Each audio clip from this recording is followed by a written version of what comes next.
Olá, boa tarde. O Supremo Tribunal Federal realiza ao longo do dia de hoje, nesta quarta-feira de manhã, a audiência pública convocada pelos ministros Luiz Fux e Dias Toffoli para debater as regras do Marco Civil da Internet. A matéria é objeto de 2 recursos extraordinários que discutem a responsabilidade de provedores de aplicativos ou de ferramentas de internet pelo conteúdo gerado pelos usuários e a possibilidade de remoção de conteúdos que possam ofender direitos de personalidade, incitar o ódio ou difundir notícias fraudulentas a partir de notificação extrajudicial. Eu sou Rafaela Vivas e os principais detalhes da primeira parte dos debates sobre o Marco Civil da Internet é um dos destaques da edição de hoje do Jornal da Justiça. Vamos aos demais. Supremo Tribunal Federal lança obra para auxiliar a audiência pública sobre responsabilidade civil de provedores de internet. Vice-presidente do STJ, ministro Og Fernandes, nega envio ao STF de recurso contra a libertação de Monique Medeiros. Acusada da morte do próprio filho, Henri Borel, para que ela pudesse aguardar o julgamento em liberdade. E ainda, a partir de hoje, Rádio e TV Justiça estão juntas nas redes sociais.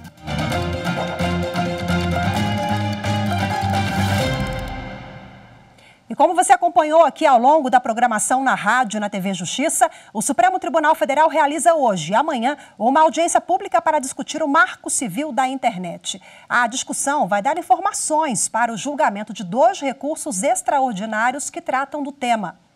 A repórter Evne Araújo acompanhou a primeira parte dessa audiência pública e traz para a gente agora mais informações. Olá, Evne, muito boa tarde para você.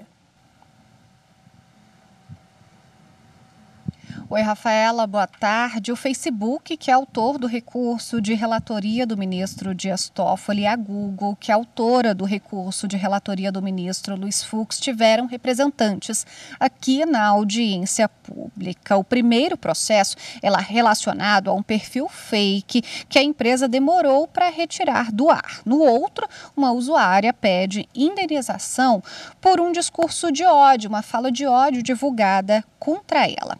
As plataformas falaram que, apesar de serem contra uma punição dos provedores, apoiam uma regulamentação complementar dos conteúdos nas redes sociais. Disseram ainda que têm investido na retirada de material irregular da internet. Pela manhã, também falaram no debate representantes do governo federal, do Ministério Público, do Judiciário e também do Congresso Nacional. Agora, vamos conferir uma reportagem sobre a abertura desse encontro. O tema 987, de relatoria do ministro Dias Toffoli, discute a constitucionalidade de regra do Marco Civil da Internet, que exige ordem judicial prévia e específica de exclusão de publicações para responsabilização civil por danos causados pelos criadores do conteúdo. Na audiência pública, Dias Toffoli destacou o empenho das instituições em combater ilegalidades cometidas na rede.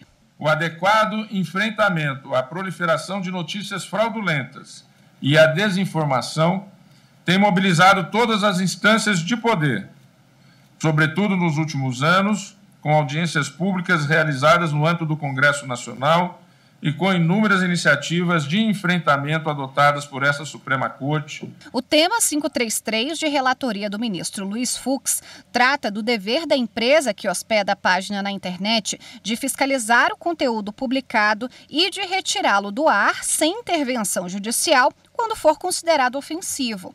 O ministro ressaltou a relevância das opiniões que vão ser colocadas no decorrer dos debates. As questões jurídicas nós temos de saber por dever de ofício. A importância para nós é a expertise dos senhores quanto a esses aspectos interdisciplinares desse marco legal da internet. O ministro Gilmar Mendes lembrou de como as redes sociais foram usadas de forma negativa no planejamento dos atos antidemocráticos de 8 de janeiro.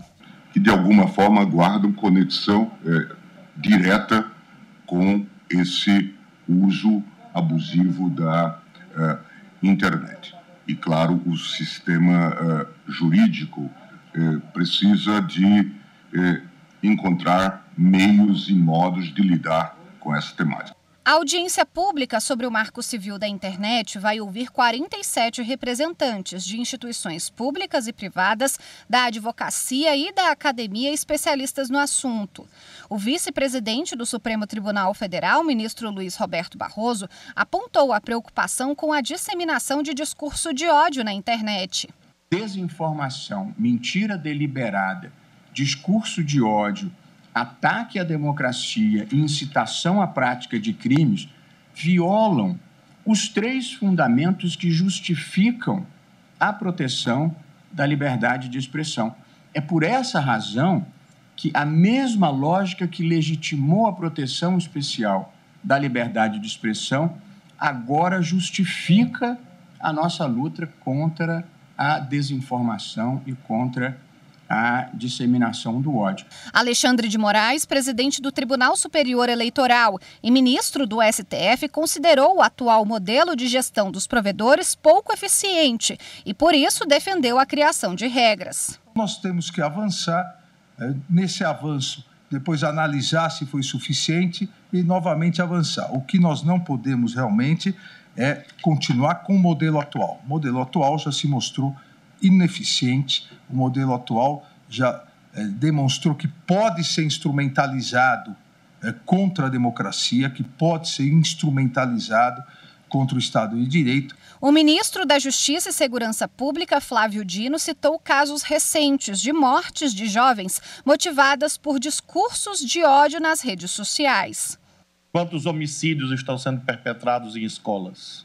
A liberdade de expressão não está em risco quando se regula. Ao contrário, defender a liberdade de expressão é regulá-la, porque diz respeito ao desenho e ao conteúdo do direito. A audiência continua ao longo da tarde e amanhã de manhã, na sala de sessões da primeira turma na sede do Supremo em Brasília. O advogado-geral da União, Jorge Messias, falou sobre a importância de avançar na criação de políticas que garantam democracia também nas redes. E as contribuições dos especialistas já ajudarão a avançar mais uma etapa no aprimoramento da defesa dos direitos fundamentais e, em última análise, da nossa democracia brasileira nesse ambiente digital. E para contribuir com a audiência do Marco Civil, que começou hoje, o Supremo Tribunal Federal lançou uma nova publicação da série Bibliografia, Legislação e Jurisprudência Temática. O repórter Anderson Arcoverde tem mais detalhes.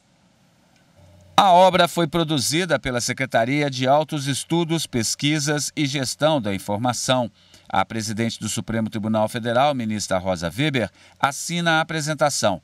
Ela explica que essa segunda edição traz como tema a responsabilidade civil de provedores de aplicativo ou de ferramentas de internet por conteúdo ilegal gerado pelos usuários. O estudo reúne doutrina, jurisprudência e legislação sobre o tema, que será debatido com especialistas nesta terça e quarta-feira, na audiência pública convocada pelos ministros Dias Toffoli e Luiz Fux. A obra servirá de ferramenta jurídica de apoio ao julgamento dos recursos extraordinários que tratam do tema e está disponível gratuitamente no site do Supremo Tribunal Federal, stf.jus.br. Vice-presidente do Superior Tribunal de Justiça nega envio de recurso ao Supremo Tribunal Federal contra a libertação de Monique Medeiros, acusada da morte do filho Henri Borel. Mais informações na reportagem de Jéssica Castro. O vice-presidente do STJ, ministro Og Fernandes, considerando não haver tema essencialmente constitucional, negou o recurso extraordinário do Ministério Público Federal contra a decisão que concedeu habeas corpus para Monique Medeiros, acusada da morte do próprio filho, Henri Borel, para que ela pudesse aguardar o julgamento em liberdade. Monique teve a prisão preventiva determinada logo após a morte do menino, em março de 2021. Posteriormente, o juiz de primeiro grau ordenou a soltura dela, mas o Tribunal de Justiça do Rio de Janeiro restabeleceu a prisão. Em agosto do ano passado, ao julgar habeas corpus ajuizado em favor de Monique, o então relator no STJ, ministro João Otávio de Noronha, entendeu ser possível revogar a prisão cautelar devido ao término da instrução do processo e da ausência de razões concretas para a manutenção da medida. Para o relator, não seria tolerável manter a prisão apenas com base no clamor público ou na gravidade do crime. A decisão que concedeu habeas corpus foi mantida em setembro pela 5ª turma e o Ministério Público Federal entrou com recurso buscando submeter o caso ao Supremo Tribunal Federal. O MPF alegou que fundamentos adotados pela Justiça Carioca foram desconsiderados e que a comoção social gerada pelo caso seria sim razão para a manutenção da prisão de Monique. Mas, segundo o ministro Og Fernandes, o debate diz respeito ao exame de artigos do Código de Processo Penal, que, mesmo que fossem violados, seria apenas de forma indireta, o que não justifica o encaminhamento dos autos ao Supremo Tribunal Federal. O ministro negou ainda a admissão do recurso do pai do menino Henry, Leniel Borel de Almeida Júnior, entendendo que Leniel, que atua no processo como assistente de acusação, não tem legitimidade para interpor recurso extraordinário contra a decisão concessiva de habeas corpus. A seguir, transportadoras são condenadas por simular ações para fraudar rescisões trabalhistas no Pará. Os detalhes em instantes, voltamos já.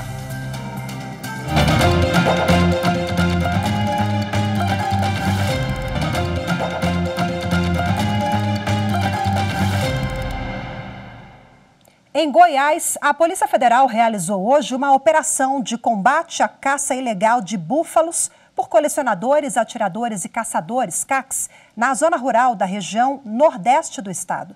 Os suspeitos tiveram seus registros de CACs suspensos judicialmente.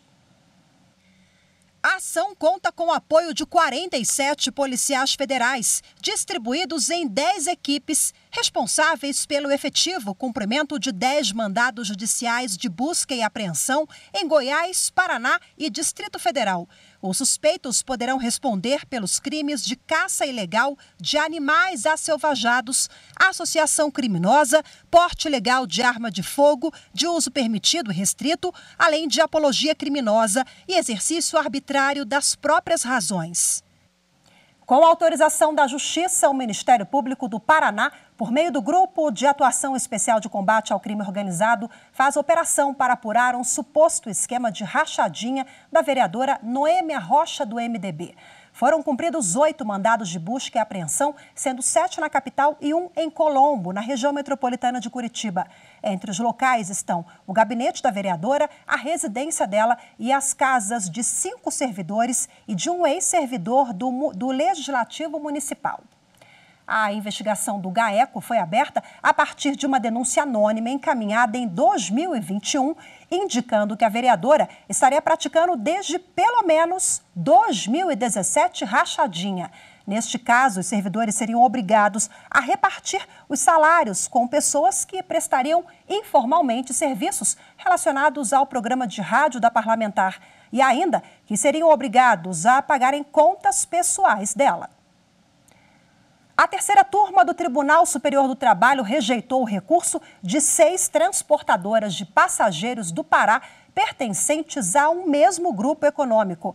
A Justiça do Trabalho entendeu que as empresas simulavam ações judiciais na tentativa de fraudar o pagamento de verbas rescisórias após demissão sem justa causa de trabalhadores. Em 2017, o Ministério Público do Trabalho ajuizou a ação civil pública contra as empresas. De acordo com o MPT, 147 empregados haviam sido demitidos sem receberem verbas rescisórias devidas e a multa de 40% do FGTS. Além disso, não foram entregues as guias para o saque do FGTS e para o seguro-desemprego. Os profissionais dispensados eram orientados a ajuizar reclamações trabalhistas, a fim de obterem acordo judicial para pagamento parcelado e não integral das verbas rescisórias. Para isso, as empresas indicavam um advogado que faria o serviço gratuitamente.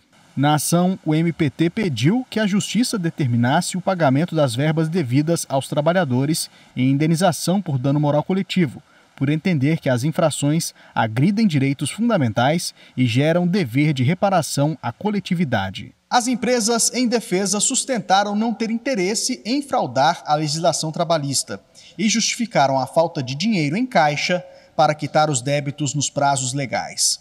Mas argumentaram que tinham interesse em quitar os valores e que se preocupavam com o bem-estar dos trabalhadores. Mas o juízo de primeiro grau entendeu que propor o ajuizamento de ações destinadas à homologação dos acordos inclusive com a indicação de advogado, é irregular.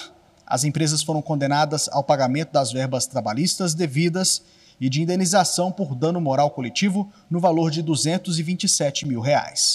A sentença foi mantida pelo Tribunal Regional do Trabalho da 8ª Região, que abrange o Amapá e o Pará. O caso chegou ao TST e foi julgado pela 3ª turma. O relator, ministro Maurício Godinho Delgado, considerou configurado o dano moral coletivo, que ocorre quando é constatada lesão a uma coletividade. Segundo ele, se trata de um dano social que ultrapasse a esfera de interesse meramente particular individual do ser humano, ainda que a conduta possa atingir igualmente a esfera privada do indivíduo. Para o ministro, diante da gravidade e da repetição de condutas lesivas, o valor arbitrado foi pautado em parâmetros razoáveis, como a repercussão social do descumprimento da norma legal, o grau de culpa dos ofensores, a condição econômica e o caráter pedagógico da medida. A decisão foi unânime. A Vara de Acidentes de Trabalho de Porto Alegre agora passa a ter abrangência estadual. Acompanhe na reportagem de Guilherme Bernest. A juíza de direito, Clarissa Costa de Lima, será a titular da pasta. Todas as matérias de acidente de trabalho eram já competência originária da Justiça Estadual. A diferença é que agora os processos que são ajuizados não vão mais para o interior do estado, todos estão unificados, são distribuídos aqui nessa vara que foi transformada em vara estadual. Direito previdenciário é um dos temas mais judicializados no Brasil. A presidente Iris, em seu discurso, destacou que o Poder Judiciário também tem a incumbência de promover a pacificação dos conflitos sociais e a garantia dos direitos. Com essa transformação, as perspectivas são otimistas e isso nos motiva a acreditar ainda mais em um judiciário que nos orgulhamos de pertencer. O Corregedor-Geral de Justiça, desembargador Giovanni Conte, ressaltou a celeridade como um importante ponto para a descentralização dos processos. Importância, num primeiro momento, em que a gente vai ter mais celeridade e uniformidade nas decisões. Então isso é muito importante, porque tendo apenas uma juíza, a doutora Clarissa, que é extremamente competente, então ela vai abarcar todos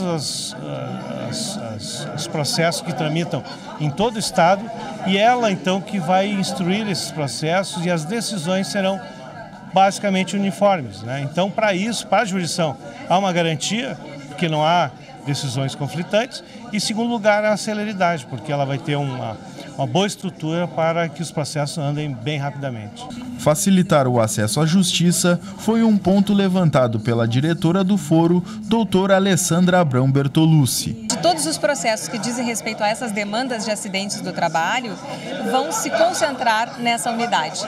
Isto significa segurança jurídica, isto significa a otimização dos atos processuais, agilidade, padronização, uniformização, sempre almejando, evidentemente, a tutela daqueles que procuram o judiciário. A seguir, Conselho Nacional de Justiça declara a impossibilidade do pagamento retroativo de auxílio moradia para magistrados. Os detalhes daqui a pouco, voltamos já.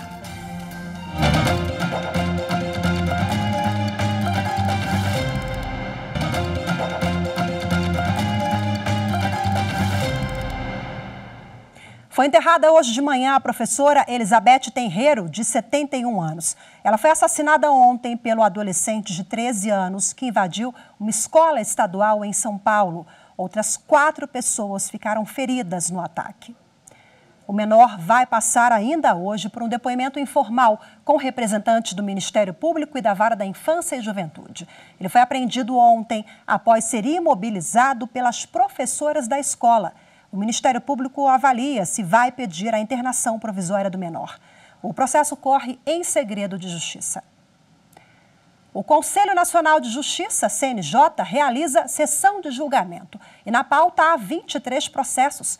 A sessão foi presidida pela ministra Rosa Weber. Quem acompanhou pela manhã foi a repórter Carolina Chaves, que traz agora outras informações sobre a sessão.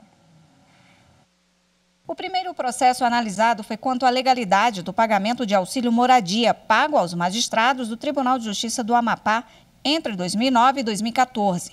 Os magistrados do tribunal defendiam a legalidade do pagamento retroativo do benefício, mas a relatora conselheira Jane Granzotto entendeu que não é possível o pagamento retroativo após uma decisão do Supremo Tribunal Federal em 2007, que proibiu o benefício. Na ocasião, entendeu-se que o fato do mandamos versar o julgamento do auxílio moradia dos magistrados do Estado do Mato Grosso poderia influir no entendimento desse Conselho acerca da matéria. Outro processo analisado pelo plenário foi o procedimento administrativo disciplinar aberto pelo CNJ para apurar a conduta de um magistrado do Tribunal Regional Federal da Primeira Região por violar a Lei Orgânica da Magistratura Nacional, o Código de Ética da Magistratura e resoluções do Conselho Nacional de Justiça.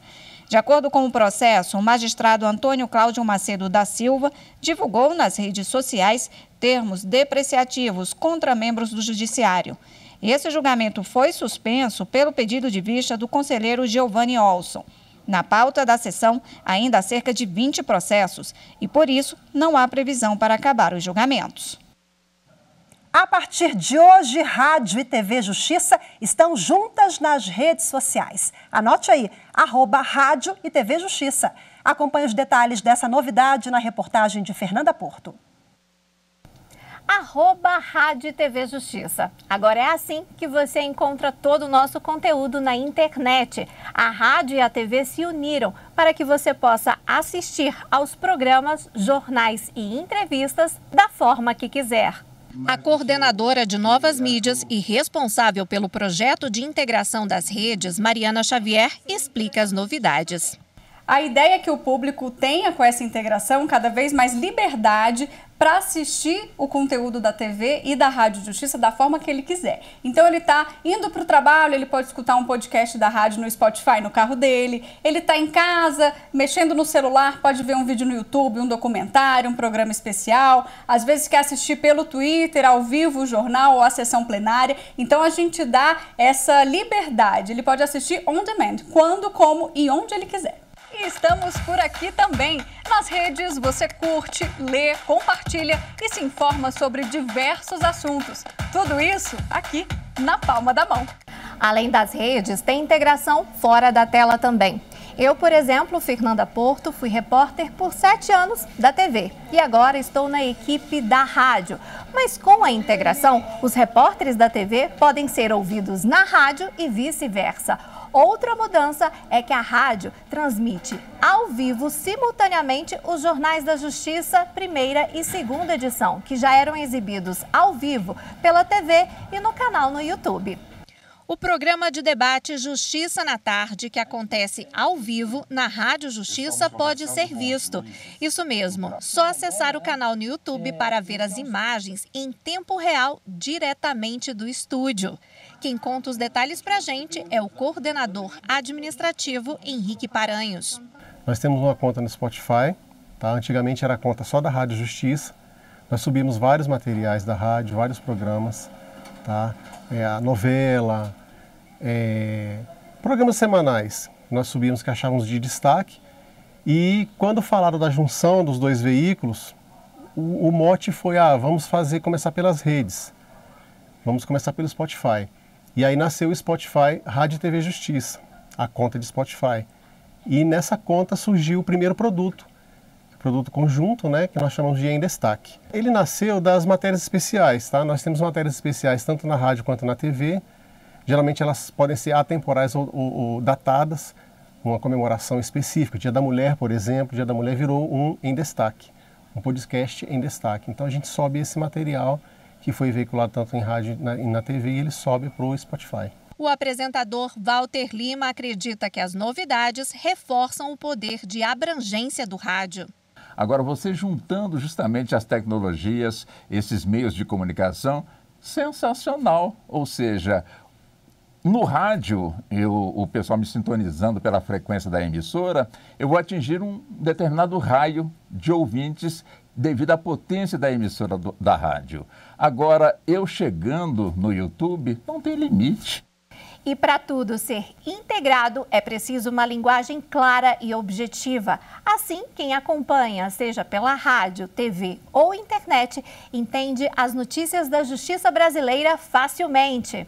Um desafio para os cerca de 170 jornalistas e técnicos audiovisual. Então segue a gente, estamos no YouTube, Instagram, Spotify e Twitter. Anota aí, @Rádio e TV Justiça. Ouça, leia ou assista. É você que escolhe onde, quando e como quiser. Rádio e TV Justiça. Agora, juntos. E hoje ficamos por aqui. Muito obrigada pela sua companhia. Ótima tarde. Até amanhã. Tchau, tchau.